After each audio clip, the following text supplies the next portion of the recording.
সন্তান দুনিয়াতে আসার সাথে সাথে প্রথম কাম হলো সুন্দর নাম রাখা। সুন্দর নাম রাখা। নবী করিম সাল্লাল্লাহু আলাইহি ওয়াসাল্লাম বলেছেন, কাল কিয়ামতের ময়দানে তোমাদেরকে এবং তোমাদের পিতামাতাদেরকে নাম ধরে ডাকবে। সুবহানাল্লাহ।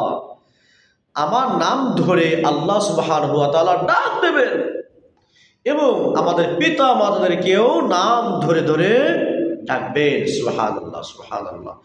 নবী করিম সাল্লাল্লাহু আলাইহি ওয়াসাল্লাম বলেছেন, এই জন্য তোমরা তোমাদের সন্তানদের সুন্দর নাম রাখো। হয়তো আশা করা যায় এই রসিলায়ও আল্লাহ সুবহানাহু ওয়া তাআলা কাল কিয়ামতের ময়দানে বহুত গুনাহ মাফ করে জান্নাত দিয়ে দেবেন। সুবহানাল্লাহ। এক হাদিসের মধ্যে আসছে, আবু মুসা আশআরী রাদিয়াল্লাহু তাআলা আনহু যখন তার পুত্র সন্তান জন্মগ্রহণ করল, আবু মুসা আশআরী রাদিয়াল্লাহু তাআলা আনহু সাথে সাথে নবী করিম সাল্লাল্লাহু আলাইহি ওয়াসাল্লামের কাছে নিয়ে গেলেন। ইয়া রাসূলুল্লাহ, হাবিবাল্লাহ, আল্লাহ আমাকে সুন্দর একটি সন্তান দান করেছে। নবী করিম সাল্লাল্লাহু আলাইহি ওয়াসাল্লাম তাকে কোলে নিলেন। আল্লাহু আকবার। কোলে নিয়ে তার নাম রাখলেন ইব্রাহিম। কি নাম রাখলেন? ইব্রাহিম নাম রাখলেন। এবং তাকে খেজুর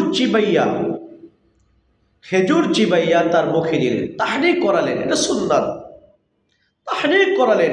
অতএব যখনই কোনো সন্তান দুনিয়াতে আসবে, ভালো মানুষের কাছে যাবেন এবং তার মাধ্যমে কিছু খাবার, মিষ্টি দ্রব্য তার গালে দেওয়া হবে। এ তাহনিক, বিশাল বড় ফজিলত, এটা সুন্নাত। হ্যাঁ ভাই, বলতেছিলাম, আবু মুসা আশআরী রাদিয়াল্লাহু তাআলা আনহু তার সন্তানকে নিয়ে গেলেন, তার নাম রাখলেন কি? ইব্রাহিম, এবং তাকে তাহনিক করাইলেন। এরপর নবী করিম সাল্লাল্লাহু আলাইহি ওয়াসাল্লাম আবার আবু মুসা আশআরীর কাছে দিয়ে দিলেন। এখানে কিন্তু আমরা আরেকটা জিনিস আমরা বুঝতে পারলাম, সেটা হলো এই যে তাহনিক করাইলেন, 2 নম্বর নাম রাখলেন কি? ইব্রাহিম।